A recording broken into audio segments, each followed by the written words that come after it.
Good evening, everybody, and welcome back to another weekly episode of Everything Vaguely Paranormal. As always, I am Blake Smith, and with me are my partners in the paranormal, Miss Shelley Pruitt and Mr. Ryan Roberts. How are y'all doing? Fantastic. Awesome. Just came off a fantastic investigation at Sleeper Mortuary, and we're going to tell you all about that in the pre and post broadcast. So if you aren't a Patreon member, time to become one. And right now, since you're the first ones here, share this out to your friends. And say, absolutely. Hey, we got a great guest tonight. You're going to want to hear his stories. You're going to be seeing some video evidence, some picture evidence tonight. So share it out for us because you're definitely going to want to tune into this. But first, we want to kick this episode off with a very special announcement. And then we're going to turn it over to Ryan to bring on our guests. We have decided to do something new and something different. We want to say a huge thank you to our audience and our people who tune in week after week. And there is one person in particular who week after week, engagement wise, shares, watching, comments, has surpassed our expectations for the last 40 months, and that is going to be Miss Dana Kawaja. Oh, Dana. I did say her last name right? I've known her long I believe so, yeah. But anyways, Dana, we want to say thank you so much for all of your engagement with our podcast, for watching, for spending all the weekly hours with us, commenting, sharing, and bringing people to our page. We want to reward you with a comped ticket to a public investigation with us of your choice. So get with us on one of the investigations that we have up or are coming up, and we have a ticket just for you for that. That is our way of saying thank you very much. How about a VIP ticket to the Broadhead investigation? That would be the one I would choose. If that's what she chooses. So. If that's what she chooses. But I'm going to tell you that we went back and we're looking at our analytics, and for 40 straight months, she has been the number one engager, number one follower, top fan, longest fan, and shares everything, comments on everything. And if you do that, we're going to be, I think we should be doing this. We're going to start regularly. Doing this. Yep, we sure are. Because we want to say thank you. And that's one of the best ways that we can think of. So Dana, thank you from the bottom of our hearts for all your support. And to everybody else, thank you as well. Share this stuff out. Yeah. All right, Ryan, we'll kick it over to you. All right, so tonight we have a guest that we have run into at many a Paracon. He's an awesome dude. He's a founder of Graveside Paranormal. He is a Chicago ghost guide in my favorite city, so I'm really excited to see what he has to say. And he's a storyteller extraordinaire. Tonight we have on Neal Gibbons, if you want to bring him up. Absolutely. Hello, Neal. What's up, Neal? How was everybody tonight? St. Patrick's Day. Happy St. Patty's Day.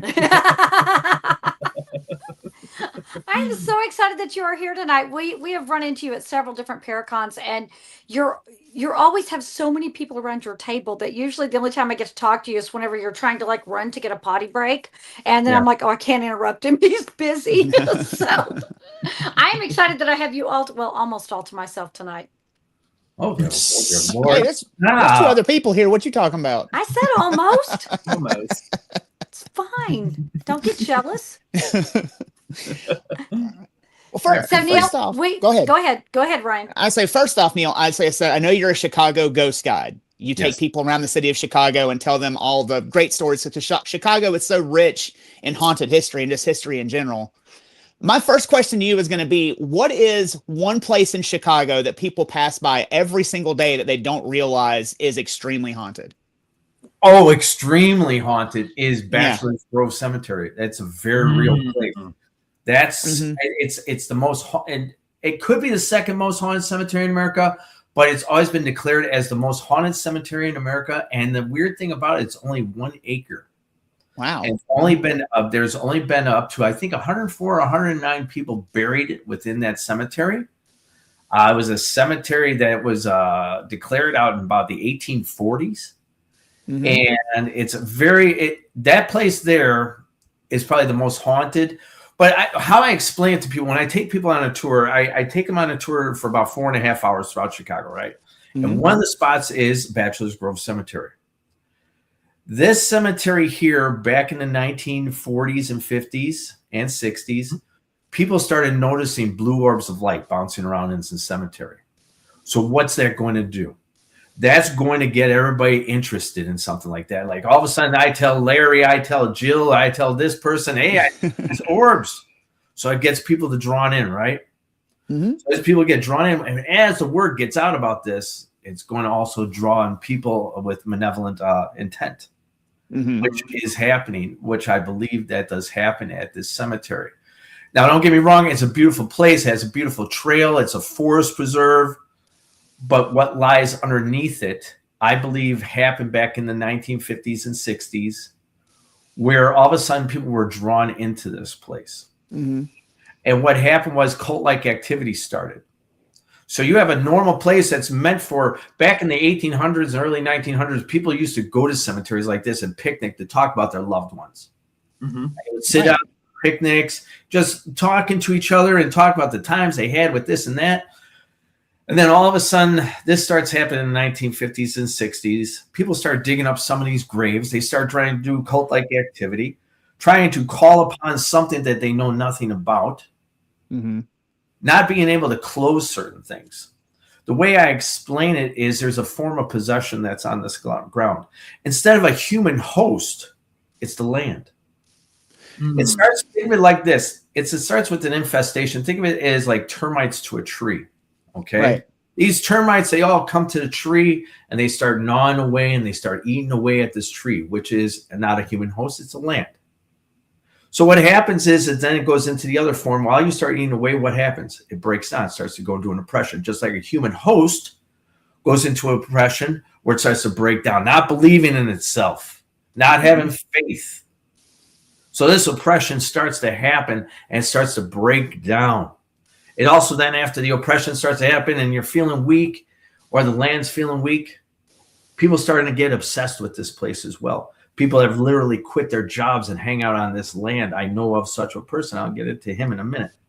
Wow. After that's all broken down and these things are broken down in the land, people start getting a possession and an attachment that starts happening to a lot of people. These things are very real. Now, I'm an empath.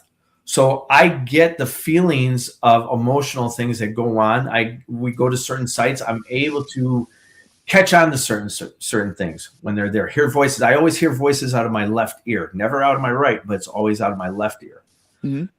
So we'll go to these places, and this place is very real. What's hiding beneath everything, I believe, was probably originally meant in good intent.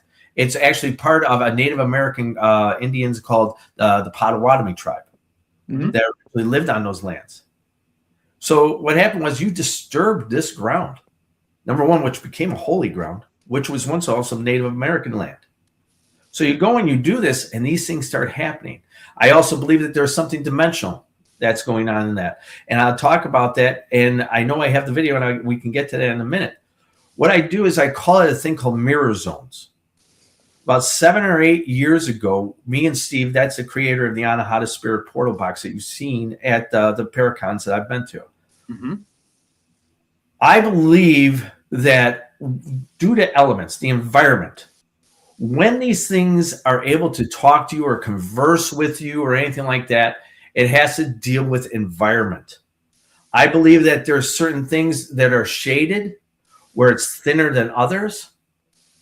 And when you get to the right spot, because I was lucky, I was totally lucky with the evidence that I received on this day, which you're all going to be able to hear. I noticed when me and Steve were on the trail of Bachelor's Grove Cemetery, the voices that were coming through on a regular spirit box, and a lot of people need to really start cluing in on this, is when you're listening to these spirit boxes or your recordings, what sounds like gibberish might just actually be something that's backwards. That's why I call it mirror zones. It's a reflection on the other side, and it comes backwards to our side. And when the things are thin enough, that veil, you're going to get some really good evidence. So all of a sudden, me and Steve started noticing that a lot of the voices were backwards. So we put it in the Audacity system, which you can easily get on an app. Right. We start slowly just going through each and every one of these things. Now, the audio that I sent you, Blake, that audio there is a very small part of that file. That is an incomplete file. On the bus that I have you go on the tour with, that's a much larger file that you're going to hear. The answers to a lot of the questions we're being asked are amazing. They're in full sentences. So that's called mirror zones. We did that with our first box, which was called the chakra box, which is some of the body, right? And we used that, and then we moved on to the Anahata box. But there's a form of possession. The guy who was the caretaker, the first caretaker that lived on those grounds there, he used to take care of his family. And he would hear voices saying, kill your wife, kill your kids, kill your wife, kill your kids. Like an Amity. Chilled me up. Yeah, go ahead. So all of a sudden, what does he do? Day after day, night after night, he continually hears all these kinds of things. He then does the act. Slowly and methodically, one after another, he kills his children. And then in the sight of his wife, who is in total shock, he then strangles her. Then he hung himself at the entrance of Bachelor's Grove Cemetery, that entrance that I sent you, Blake, that says Bachelor's Grove Cemetery on it. He hung himself on a tree over there. Then some many years later, there's other types of haunting that go inside there as the Madonna of Bachelor's Grove Cemetery. If anybody wants to Google it, it's a silhouette of a young lady in white. You can Google it. You can find this picture. It's called the Madonna of Bachelor's Grove Cemetery. Mm-hmm. This was taken with the Dale Kazmarek group in the Chicagoland area some years back, I think 1991. Mm-hmm. And what happened was they randomly took this picture. The story is that she walks around the cemetery holding a child that's crying. So me doing what I do is I always research everything, majority of everything that I go into, especially for my tours. I'm not trying to interrupt you, but I think I'm going to actually find the photo that you're talking about. Yeah, feel free. I just covered the white lady phenomenon, and I had this photo up. Yeah, pull it up. Totally. Yeah.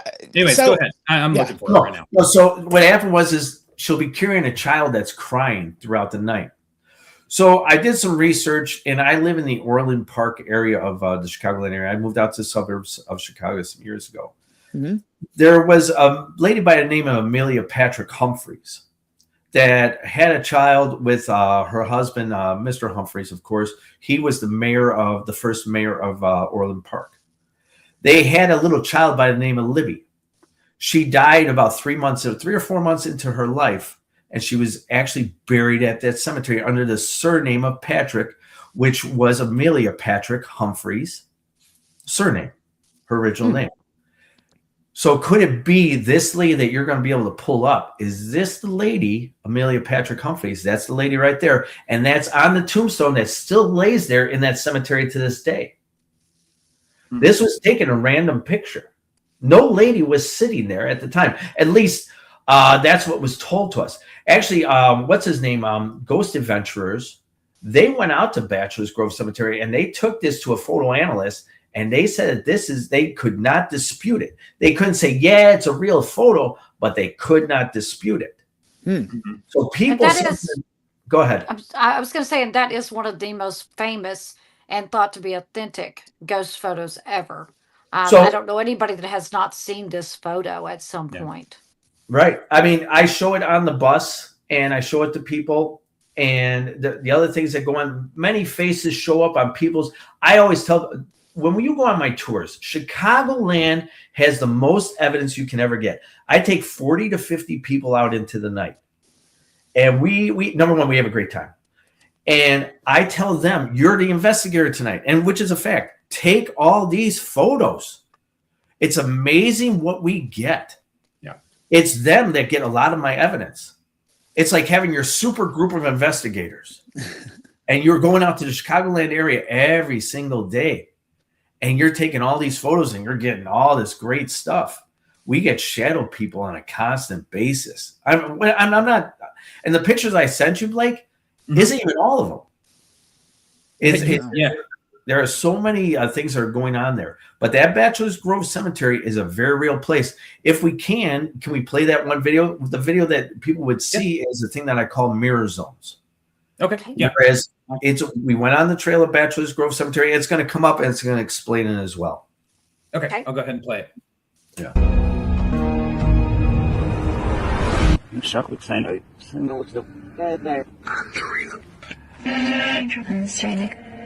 Your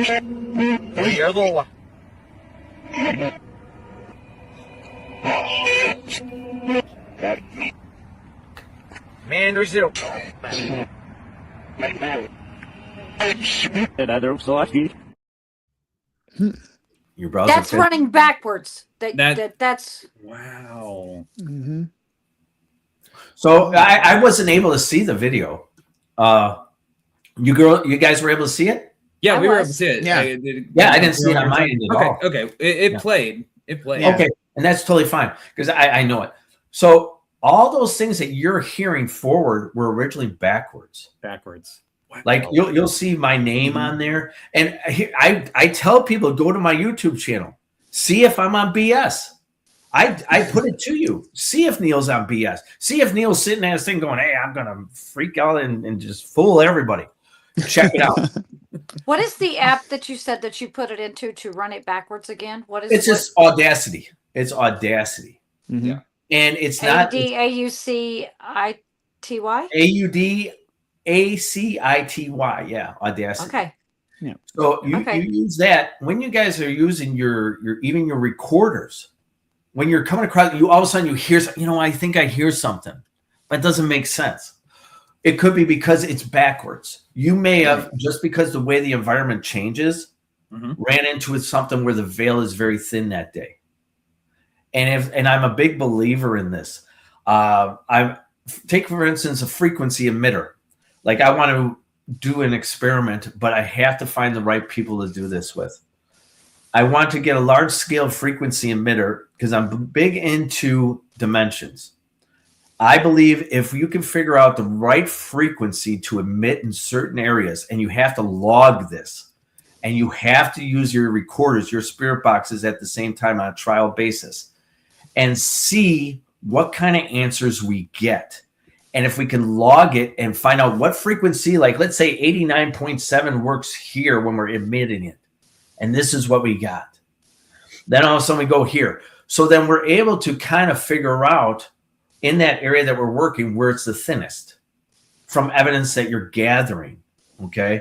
So I'm a big believer in that. And I'm a big believer in when you do this with the mirror zone effect, that you're going to get a lot of answers back. So pay attention to your recordings, pay attention to your spirit box. What you think is random voices, and don't get me wrong, I know that there's a lot of random voices. When I originally started using these boxes, I thought they were all bullshit. I ain't gonna lie to you. When I first started listening to, like, I would go to haunted areas and just rely upon me and just recorders. And when my buddy Steve, he built this thing, he showed it to me that we weren't even friends yet. I said, get out of here. Go, this is bullshit. I am not gonna lie to you about that. I thought it was bullshit. And all of a sudden, things started happening. And then we started getting straight answers to the questions that were being given.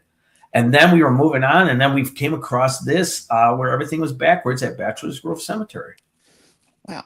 So that would be a fascinating experiment to do, because I'm with you. I think it all has to do with frequency and all that. But I volunteer. Tell me when to be there. Yeah, that'd be amazing.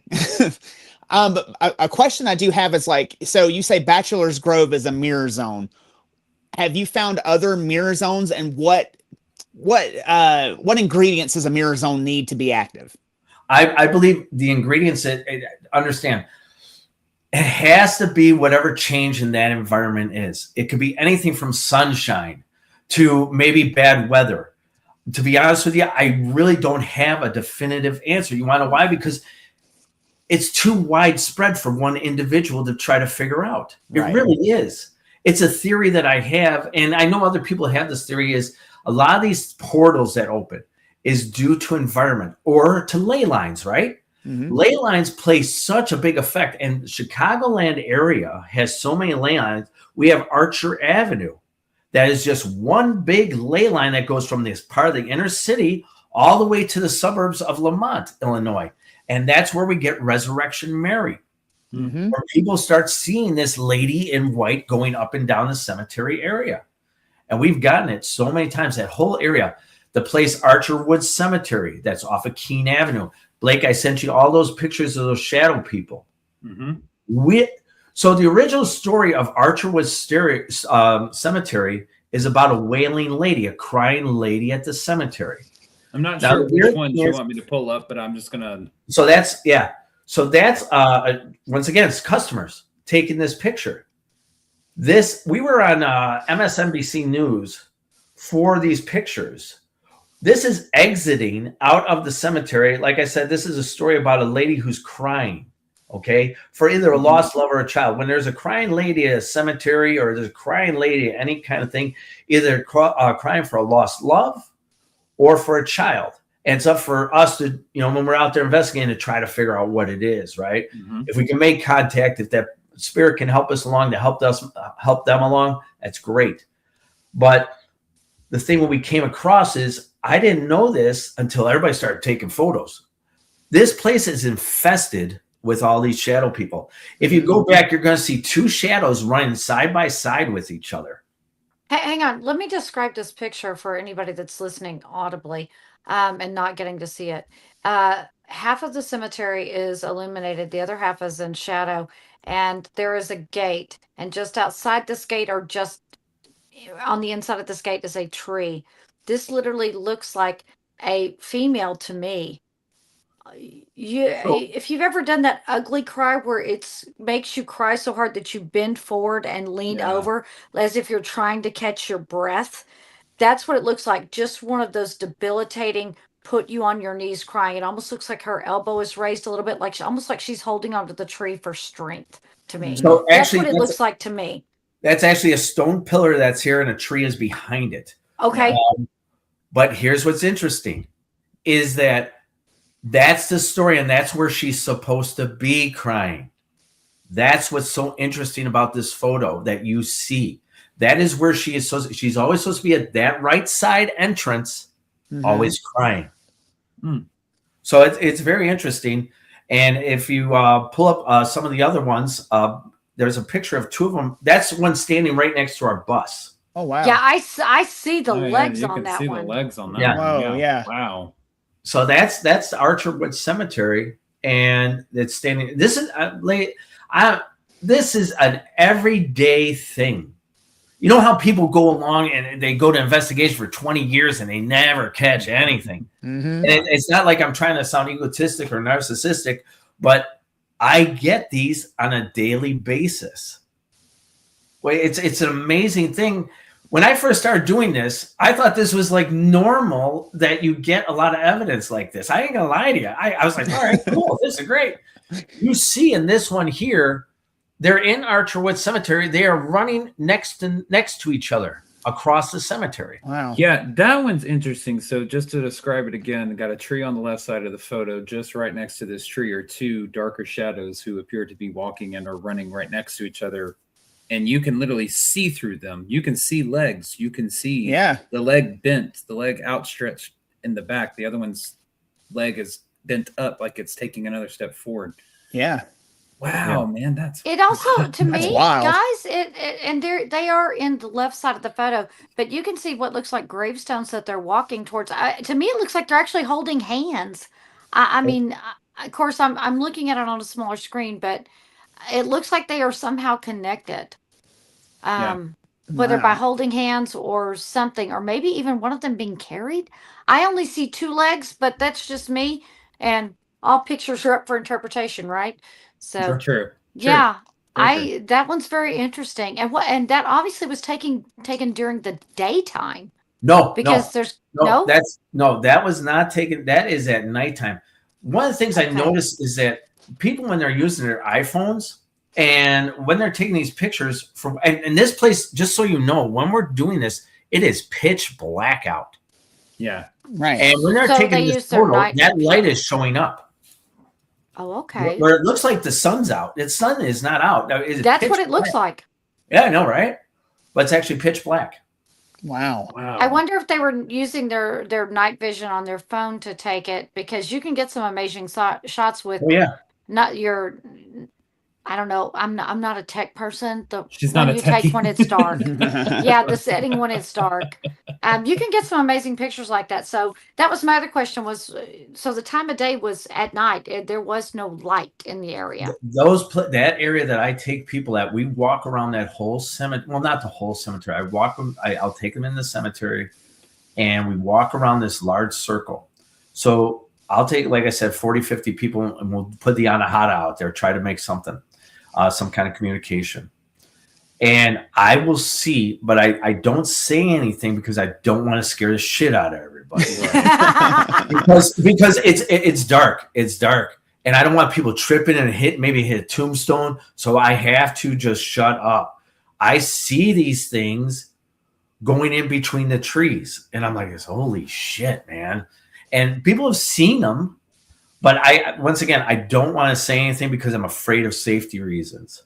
But this is like the norm inside this cemetery. I recommend people come out to the Chicagoland area. You don't have to go on one of my tours, but if you want to get some good evidence, or if you want to talk to me about showing you where to go to, feel free to reach out to me. I love doing this stuff. You have a couple of more that you sent us, and it's going to be this one. I have a real quick. Okay, go ahead, Shelley. I have a real quick question.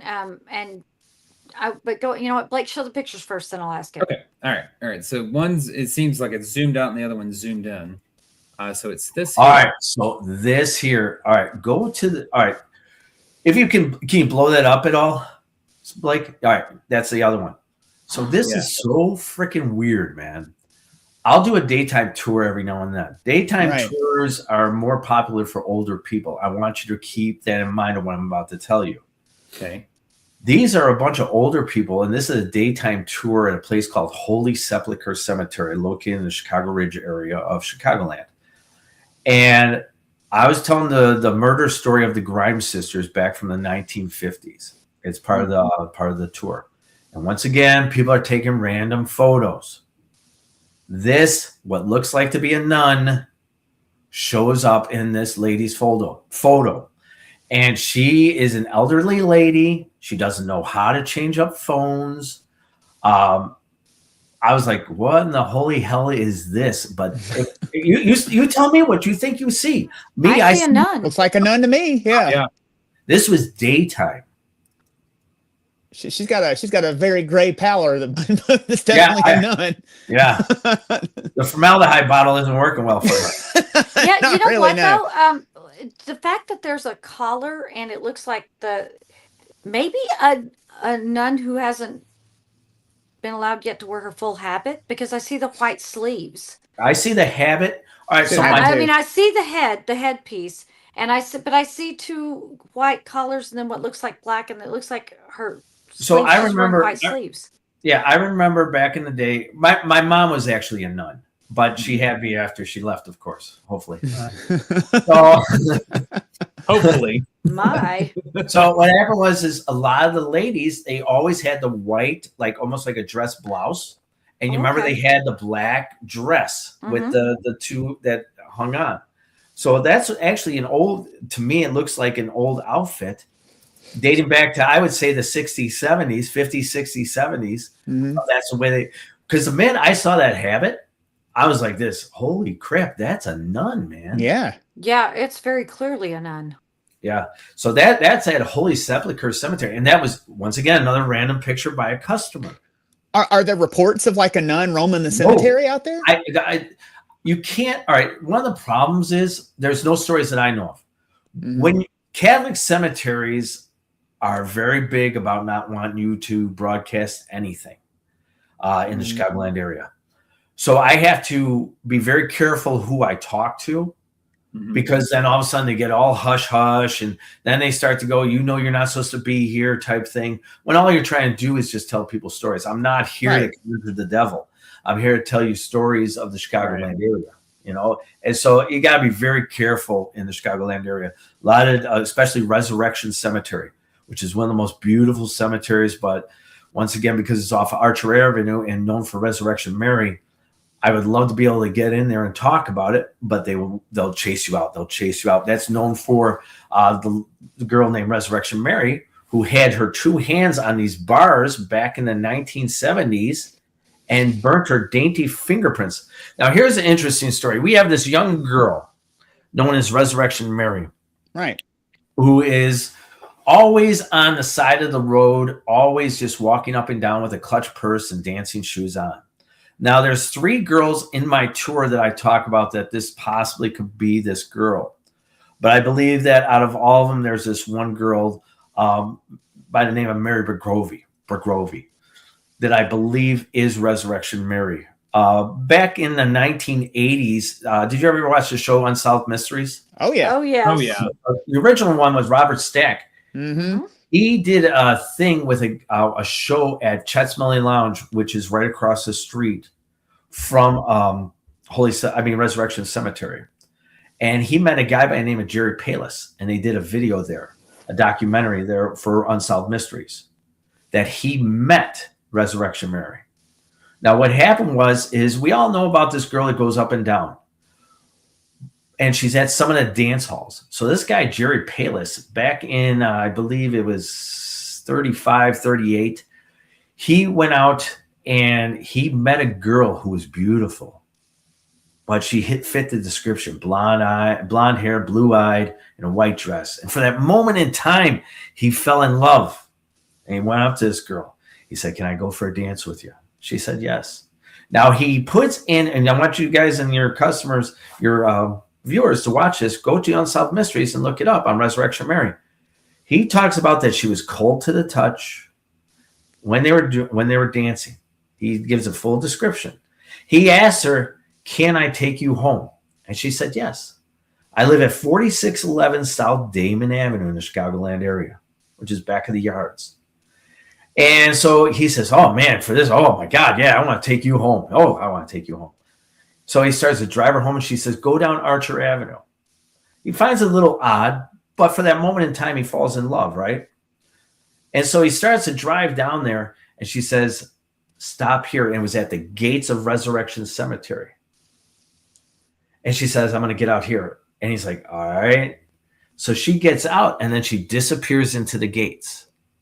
Like most people, like probably you or me, you'd all be like this, "Holy shit, what did I just see?" Right.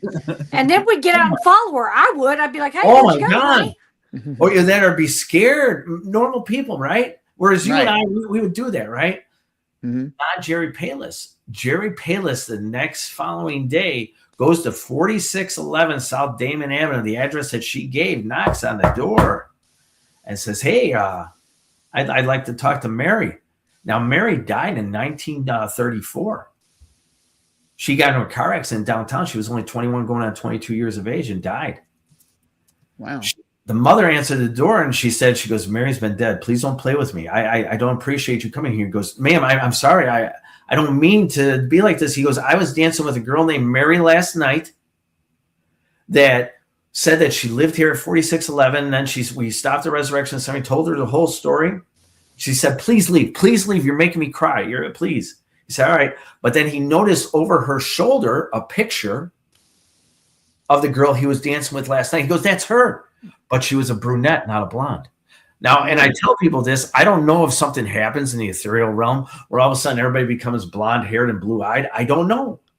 But he swore that was the girl, and that's on Unsolved Mysteries. Wow. And tell everybody that story, yeah. So, and then back in the 1970s, in the same area, a girl is, by a policeman coming down Archer Avenue, sees a girl on the inside gate of Resurrection Cemetery with her hands on the gate, and he comes back around and she's gone. Upon further inspection, he goes to the gate and sees burnt into these rods dainty fingerprints. Now, here's what's really, really interesting. People have been going there for years, and originally for many years, those fingerprints were still there. They would try to overpaint, put paint over it, or they try to burn it to get it out. But these dainty fingerprints would always return in this gate. They recently, in the past couple of years, I'd say 5 years, they removed these rods, and they don't want to talk about it. But if you're not going to want to talk about it, why do you put forth the speculation and the thought of wanting to talk about it by keeping these rods removed? Right. Yeah. I mean, it just gives you more wanting to know. Right. If there's nothing going on, why make it seem like there is? Yeah. So that's something that's, and I'm not knocking the Catholic Church. I'm really not. It's just that. Story. Yeah. Yeah. Right. But the thing is that just let people just hear these stories, but they frown upon it. Oh, they're big about frowning upon it. Now, is she still spotted to this day? Do you have any recent stories of her being spotted? So I think the last one was in 2019 or 2021. There has been many sightings. Once again, because all up and down Archer Avenue is a thing called a ley lines that lay underneath the earth. Once again, this is another thing that I believe is activated. Think of it as like a faucet, okay? When the environment is right, like we were talking about earlier, think of it as a faucet. And if the environment is working just a little bit, that faucet is turned on just a little bit, a little dribble of water is coming on. Something ethereal is coming out small. But when everything is just right, that faucet opens up full flow. And you get that full ethereal thing that is going on those ley lines. That's why you start seeing these monks are at a place called St. James of the Saga Bridge. You start seeing Resurrection Mary. I'm a big believer. Ley lines are very real. And when the environment is just right, these things will be activated. Another great experiment. But the thing is, you have to have a large scale amount of people to be able to map out a lot of these things. But those are some of the amazing stories that are going on throughout the Chicagoland area, and especially Resurrection Mary. Well, you got to volunteer. I'm always looking for an excuse to go to Chicago. So. Oh yeah, man! I mean, come on by. I'll show you the best pizza places. Yeah. Blake, do you have any more of his pictures to show before I ask him the question I wanted to ask? There is an additional picture, but it's not at a cemetery. It's, I believe, within a jail, I think is what you said. Cook County Jail. Okay, I want to ask my question first. Let me clarify for some of the viewers and listeners who they wanted to, for if you could, because everybody thought it was just Bachelor Grove Cemetery. If you'll go over the 3 cemeteries you were talking about with the photos, it was Bachelor Grove. Then the second one was Bachelor's Grove is the one where you heard all the videos from, or the audio that is backwards. Archer Woods was the second one where you saw all those shadow people. Yeah. That is Archer Woods Cemetery, located in the Palos area of Illinois. Palos Hills or Palos Park. The other one is Resurrection Cemetery that is located in Justice, Illinois, that is known for Resurrection Mary. Yeah. Now, and let me then put the this nun out was this in to which one? What's that? The nun was in which cemetery? That was Holy Sepulchre Cemetery. And the story that goes on there is the story of the miracle child of Chicago, Mary Alice Quinn. And this is one of the most beautiful stories. And I make sure that I tell this story. The reason why is because I'm a very faith-based person, as you can see. And I tell it because there are people who are out there who do need this in their life. There was a young girl in 1920, on December 28th, 1920, by the name of Mary Alice Quinn. She was born in the Chicagoland area, also the back of the yards area that we were talking about originally. She was born with a congenital heart defect, and her heart was bigger than what it was. She didn't live a normal life like a lot of other children. She lived more of an adult-like life because she couldn't go out and play with other children. Go play kick the can, go play baseball, whatever. This young lady, through all her trials and tribulations in life, never lost her faith. This young girl, every single day, and when I say every single day, I mean every single day, she went with her mother every single day to church to pray and pray and pray. And she used to ask her mom, I'm not healed today. What's going on? She says, Jesus has a reason. And I'm not trying to be a Bible toter. I'm not. But no matter what, they never lost their faith. No matter what, this girl did die at the age of 13, 14 years of age in November 28th of 1935. November 8th, 1935. But the thing is that she told her mom, I'm going to come back to help people. I'm going to help heal people. She followed the teachings of Saint Teresa, otherwise known as Little Flower. She swore to her mom on the day that she will die. She gave a prophecy that when I die, Mom, a bright sunshine will fill up this room and shine upon your face as a thank you from me. And then on November 8th, 1935, she went out into the foyer area of the living room and she started having convulsions. And the next following day, she died. On the day that she died, and it's documented in the paperwork her mother wrote, it was a dreary, rainy, thunderous day. And all of a sudden, a bright sunshine filled up the room and shined upon her mother's face. When she was buried and being waked, they noticed a thing that's called a phantom veil. It's a ghostly veil around her face while she was in the coffin. Some people saw it, some people didn't. And then they started praying to her. She's buried at Holy Sepulchre Cemetery, and people still go to her grave today. And she was buried in 1935.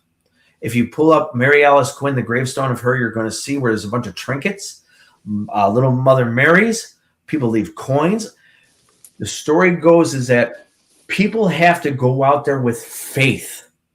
Mm-hmm. It's an easy thing to say, but when you know you have it in you, and I'm not telling people what religion, I'm talking about you. Yeah. Talk about your faith of who you believe in, what you believe in. And when you're able to project that out and wanting something, good and great things can happen.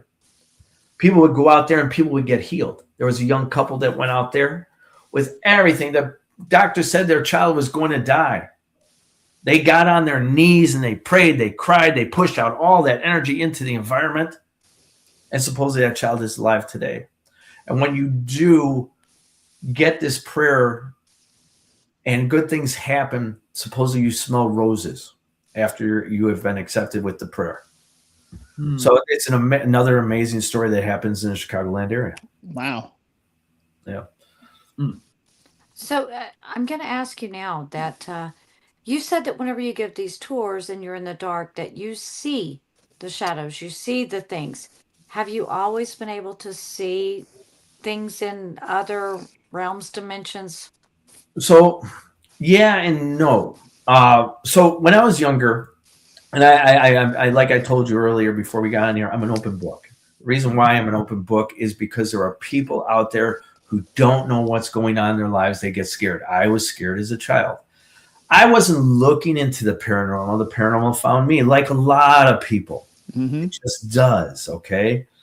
Now, what it was is my mom and dad were going through a horrible divorce in the Chicagoland area. My mom was a teacher. My dad was a Chicago fireman.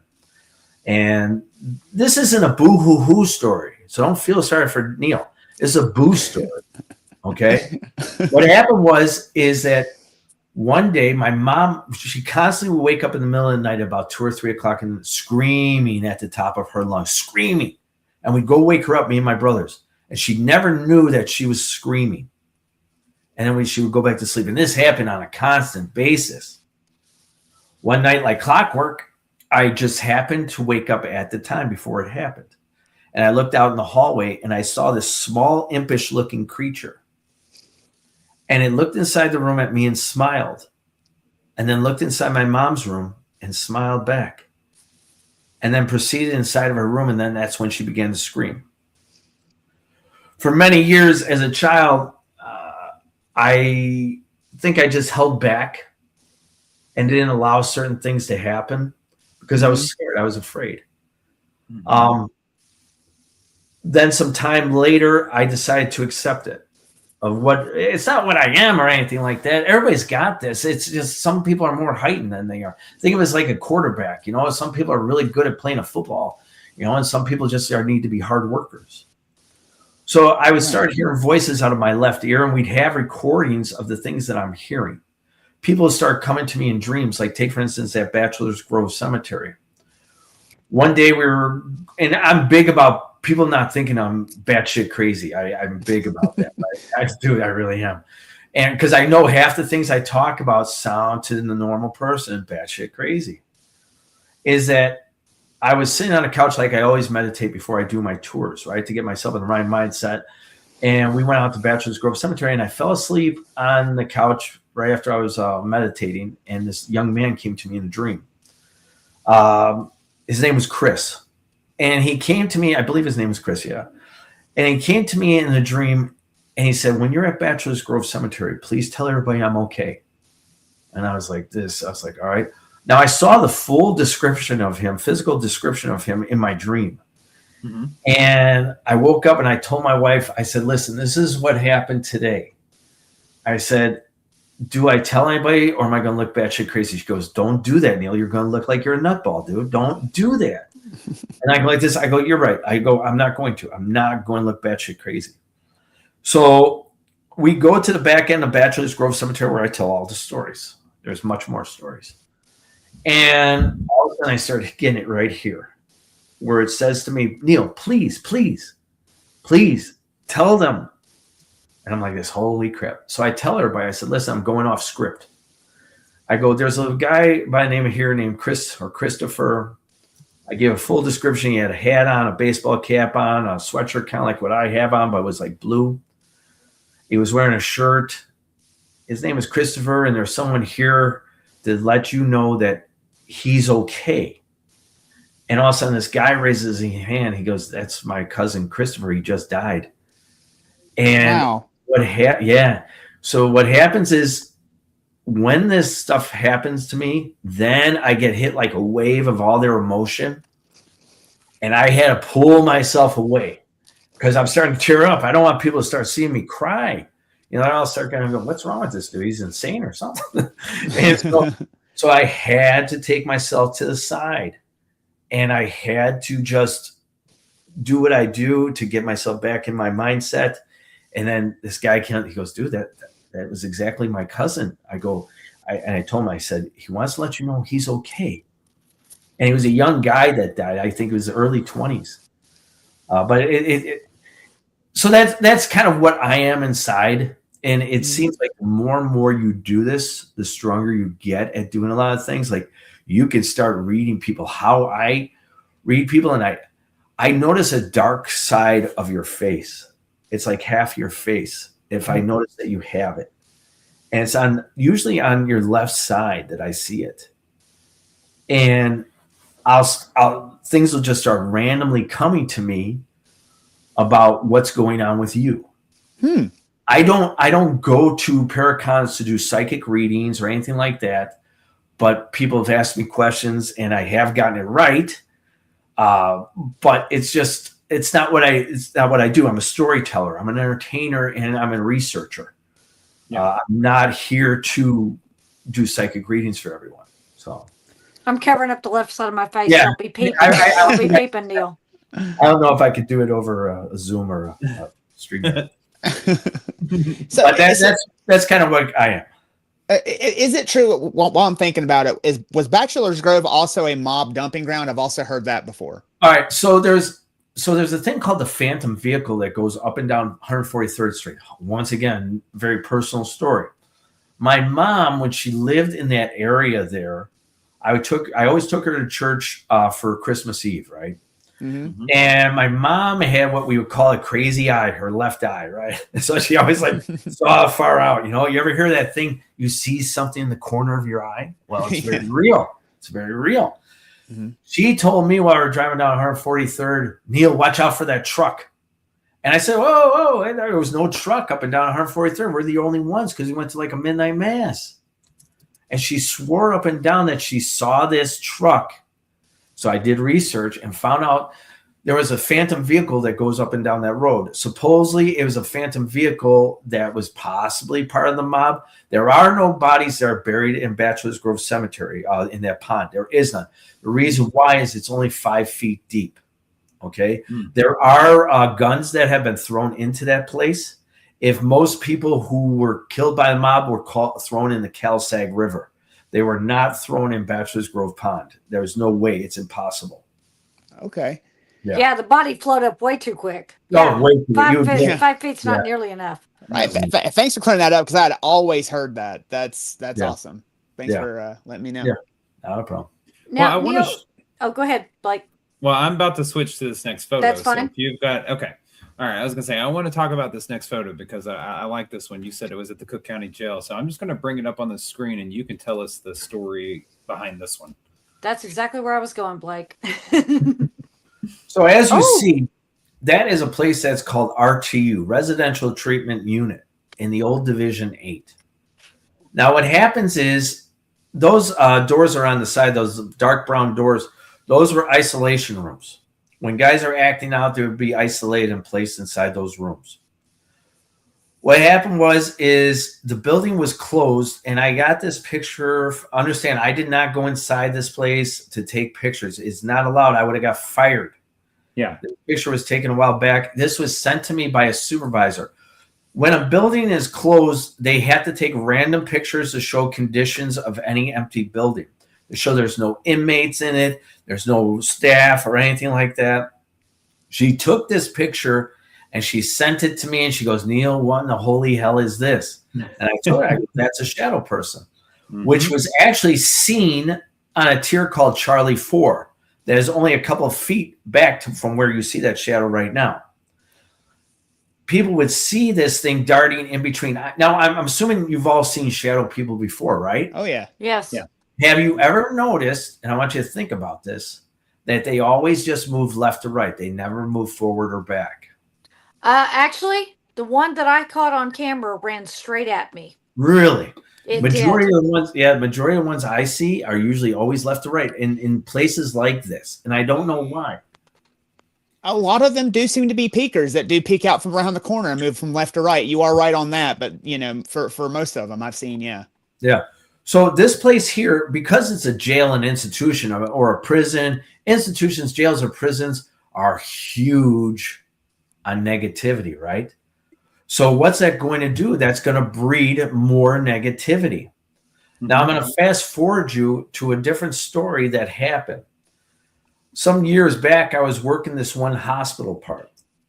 And what the story I'm going to tell you is a possession story. Can we describe this picture really quick for our audio listeners? Yeah. There it is looking down a hall. Yes. And there are 2 doors.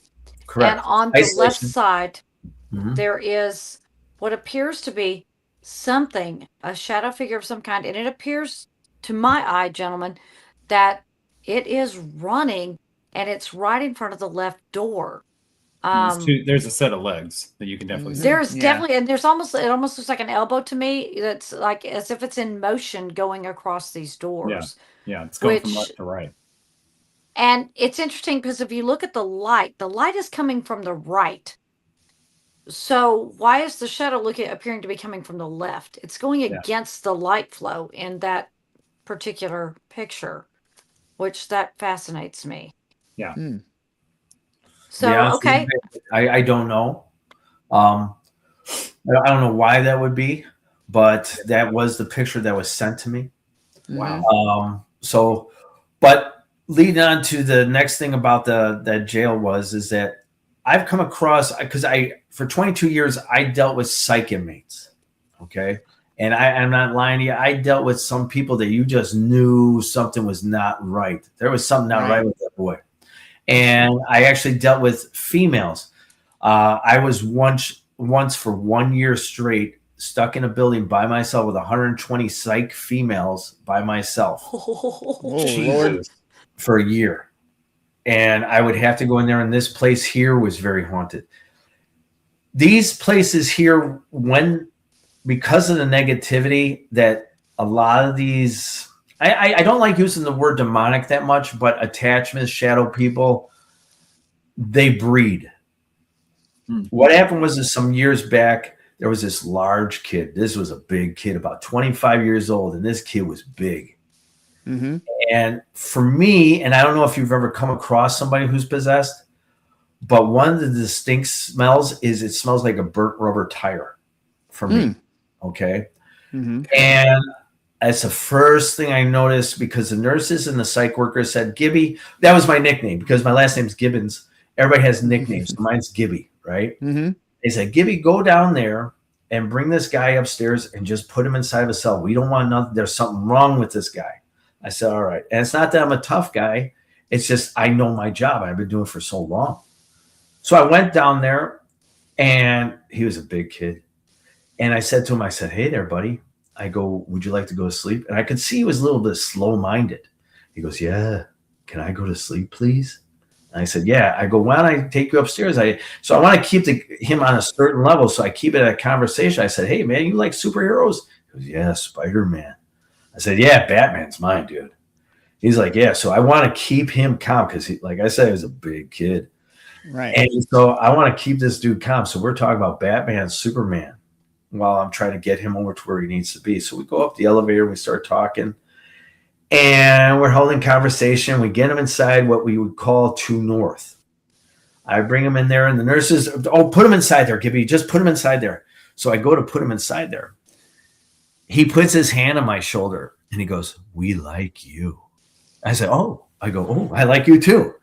And he put him inside the cell. Well, I put him inside the cell.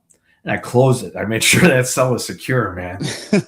And so some time goes by. And now I wasn't here for this, but there was a report that was written.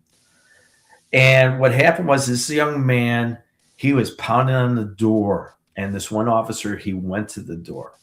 And he started screaming, he goes, let me out of here. They're going to get me tonight. The officer put in the report. This is how I know this, because I read the report and it's still probably on computer file. He noticed nothing but the whites of his eyes, no pupils whatsoever. And he put that in the report. The officer was distracted and went to another cell. And when he came back, this big kid, about 25 to 30 years of age, was laying on the ground dead with his foot in the toilet. The reason why I know that is because of a report. That was the full description. So when something like that happens, sheriff's police have to come in, investigators have to come in, everything gets cornered off.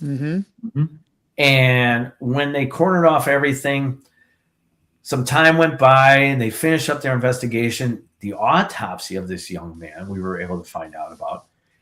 Now, he was in the jail for at least, I would say, 3 weeks to maybe a month.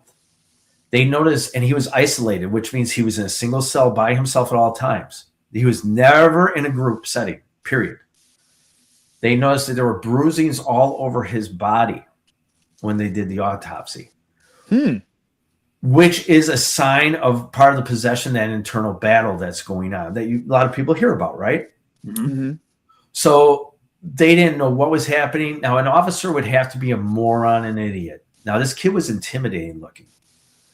There's cameras all over there. So they went back and they checked everything and then nothing happened. So they did the autopsy. And like I said, there was bruising all throughout this body. A couple weeks later, we were able to open up the cell again, the exact same cell where she died in. We use it as an FLR room, full leather restraints. So we tied him down to the bed. I was here for this night. All of a sudden, about maybe 2, 3 o'clock in the morning, the dude starts yelling, get this MF out of here. Get him out of here. And we're like this, all right, number one, they're psych. So, but we have to check on them, see what's going on, right? Calm them down. He gives a full description while he's placed down in FLRs and he cannot move, that there's a young man. He gives a full description of our first young man that I was telling you about, tickling his toes and his feet. And so we're like, and I'm like this, I was telling one of the officers, I said, I told you, I said, there was something wrong about this boy. I go, that thing's fucking roaming around this place. Because, man, they will find an attachment because that place breeds nothing but evil and negativity. I'm a big believer on that. I know because I've met these people. Right. And I'm not trying to do it to, ratings or whatever. I don't get nothing out of this. I'm just being factual with you, is that these people, these things do exist. And when the minute we got out of the cell, book bags were flying off of the desk. All over the place, things were being thrown around. My lieutenant was watching from the video camera. He called us right away. He said, Gibby, what in the heck is going on down there? And I said, you remember that kid, man? He goes, yeah. I go, he's saying that kid is rubbing his feet. He goes, get out of here. I said, I told you something was wrong with that boy. And this is a very true story that happened at that place. And that's the old building, or that's the current building? No, that's new. That's the newer building that came out in like 1998. The older building where we kept John Wayne Gacy and Richard Speck. That was the original Cermak building. That place there, ooh boy, that place is very haunted. Is it still standing? No, the new one is. The new one is.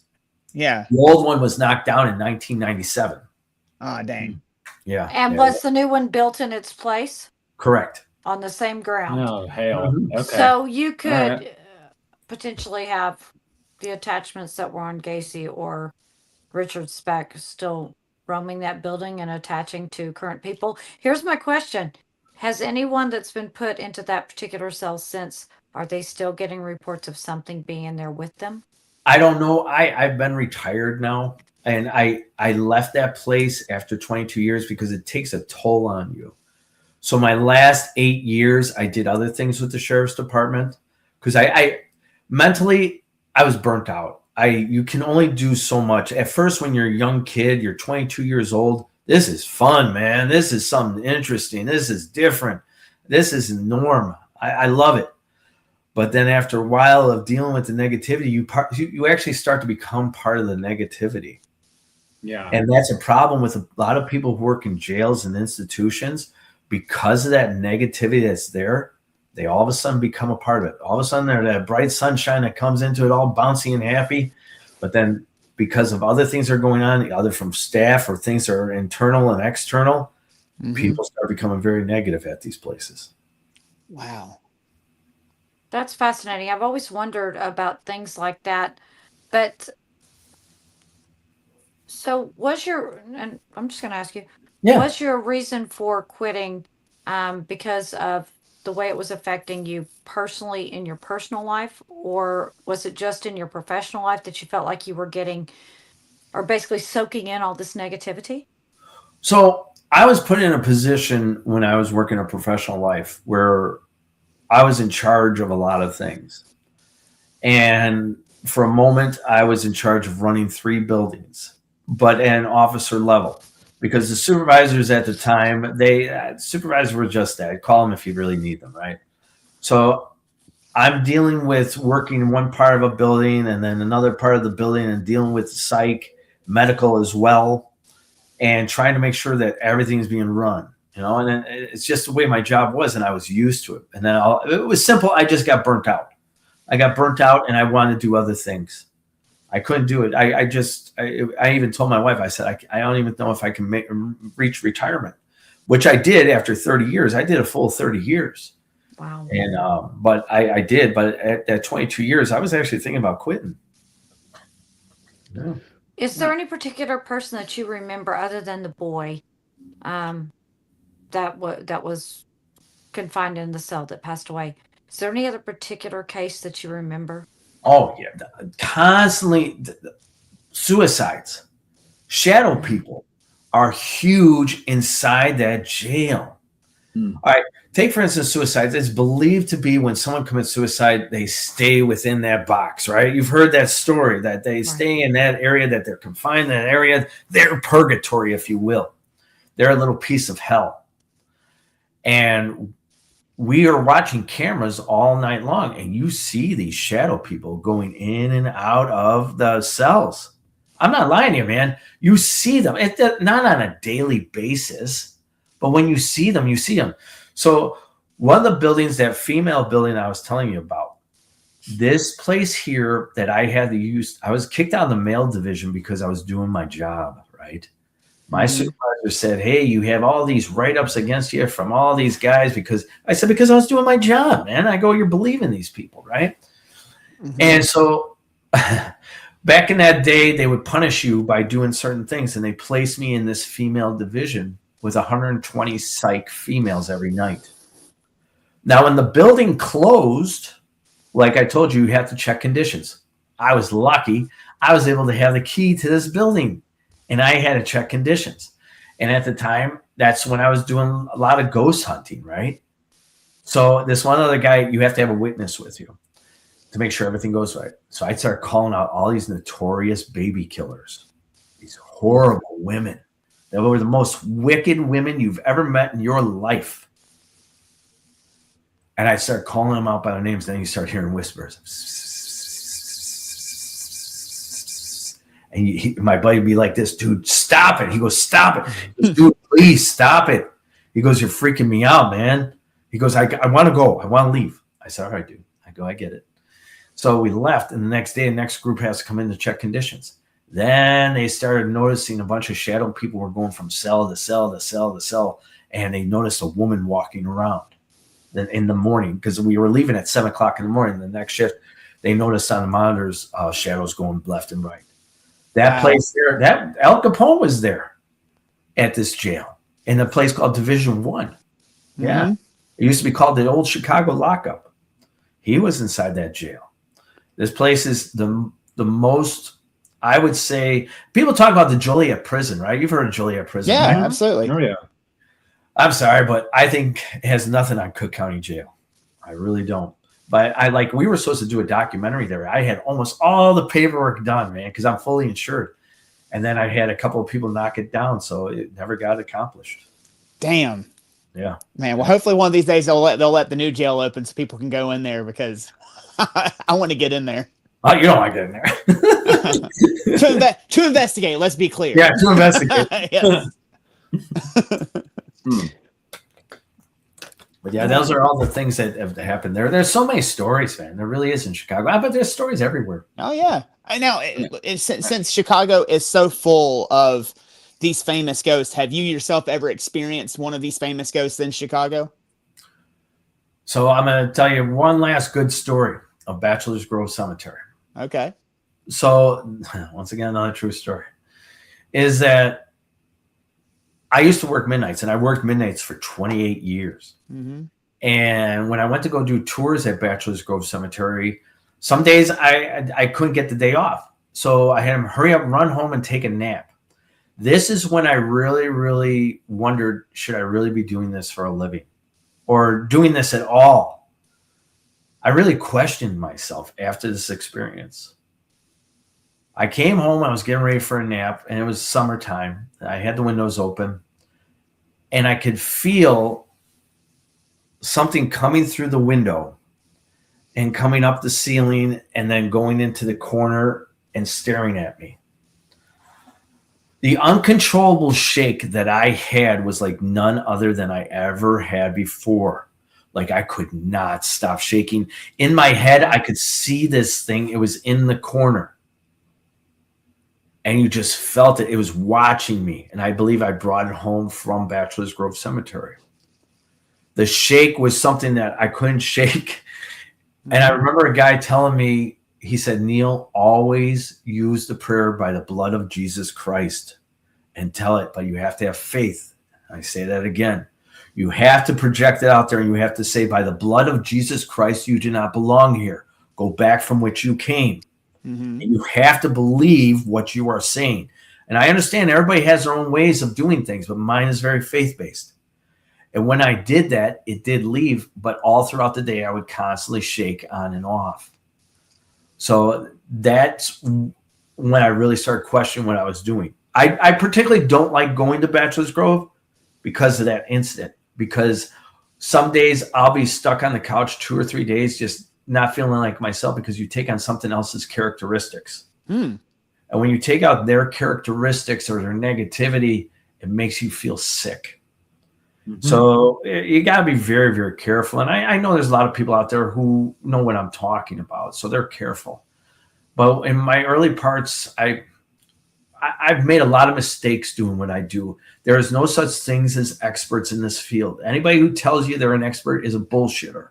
Yep. Mm-hmm. I have made so many mistakes doing what I do, but it's from the research that you do and how you pay attention to things that you notice the trends. When you start noticing these trends, when you go to another site after learning from one site, you realize that this could be this type of haunting. This is residual. This is intelligent. Once again, there's no such thing as experts at this doing this. You become a learned observer, but you're not an expert. Right. Wow. Oh my gosh. Neal, I know we're coming up at our time. Do you want to give us one last one? I see. I just, guys. Well, you just said one more. All right, I'll tell you one more. I'll tell you what. Okay, just so one more story. Just so you know, I'm a box full of stories. So I'm going to tell you an interesting story. A lot of people don't know, but a lot of people who do know me is that I'm actually Santa Claus.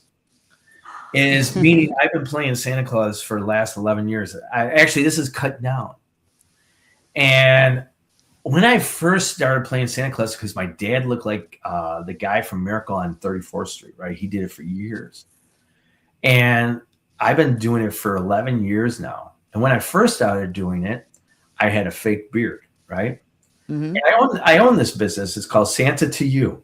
And I love it. I love doing it. The reason why is because I love kids. I love putting out a positive message to people. I think it's very important. And so I went to this person's house, and I was days when I was wearing a fake beard, right? And I came to the house to talk to the family, take pictures, do the Santa thing.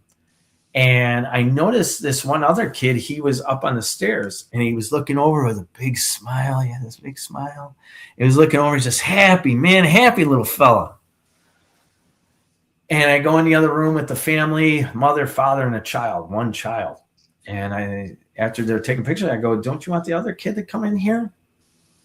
And they go, what other kid? There's no other kid here. And I go like this. I go, Neal, just shut up. Just shut up. I saw another little boy up on that banister, just like this. I mean, he was happy, man. This kid was happy. Aww. And I called my buddy right afterwards, and I said, dude, you're not going to believe this. And I told him the whole story, how there was another little boy inside the house. He goes, what'd you do? I said, I didn't say a word. After I said, do you want the other little boy? And they didn't say, there's no other little boy here. I said, oh, okay. But no, I got tons of stories to tell, man. I love that. And you know what? Why don't you tell them your information, where to find your YouTube channel? If they come to Chicago, where can they find you and hear even more stories? So the company name is, you can find me on Facebook, Graveside, SIDE, paranormal.com. On Facebook, Graveside Paranormal, YouTube, Graveside Paranormal. Basically everything Graveside Paranormal. I start off all my tours, usually around the first or last week of September. We're actually doing a lot of events this year, whereas we're trying to not do as many bus tours. I love doing speaking events. I love it. If there's one thing I love to do is I love to talk in front of audiences. And that's my true love, is to tell stories. And so you can find me on Graveside Paranormal on Facebook, Instagram, some TikTok stuff, and gravesideparanormal.com, and just wait till October, and then we're going to start up our tours again. Fantastic. Well, and with that, Blake, why don't you tell them everything they need to know about us? All right, a couple of announcements here, and we'll wrap this up. If you want to support the show directly, check out our Patreon page, patreon.com/EVP podcast. For just $5 a month, you'll unlock over 450 Patreon exclusive videos, including the pre and post broadcast, which are the 30 minutes before and 30 minutes after this live broadcast. So you get an additional hour with us each week. And your support from this goes directly back into the show and towards the adventures we bring you week after week. And if you're not sure about joining Patreon, try it risk-free with our 7-day free trial. Make sure you're connected with us as well. Follow us on Facebook, YouTube, and many more by searching Everything Vaguely Paranormal and looking for the green sound wave. And remember, you can catch us live every Tuesday night at 8 p.m. Central Standard Time on Facebook and YouTube. You can also find us on Eventbrite for all of our public investigations, which we have 3 currently on sale and are about to put our tickets for Broadhead Manor up as well. I know we've been saying that for a few weeks. I'm almost healed and off of this medical crap. I will get them up, I promise you. But to make it all easier, we've added all our links to our link tree, which will be on the Everything Vaguely Paranormal Facebook and X profiles Wednesday morning at 9 a.m. Central Standard Time, as well as in our show notes for all you audio listeners. Y'all, we are grateful for your continued support. Every like, comment, share, and download keeps the adventures alive. So if you have a favorite episode, share it with your friends. One of the easiest things you can do to help out our show in its rankings is share this live directly and or go over to the audio, wherever you get your audio, and download our catalog of episodes and leave us a review. If you have a story, comment, or question, or would like to be a guest on the show or have us as guests on your show, email us at the evppod@gmail.com. That is THEEVPPOD@gmail.com. Go like, share, and subscribe to that YouTube channel. Share this out. Say hello. Give us a thumbs up. Let us know you were here. Take us out, Ryan. Oh, sorry. Yeah, absolutely. So thanks. So sorry. I know we switched it up earlier in the episode. So thank you again for tuning into another weekly edition of Everything Vaguely Paranormal. I want to thank our guest, Neal Gibbons, for coming on, and will see y'all next Tuesday. Bye-bye. Bye, y'all. Bye-bye. Boo.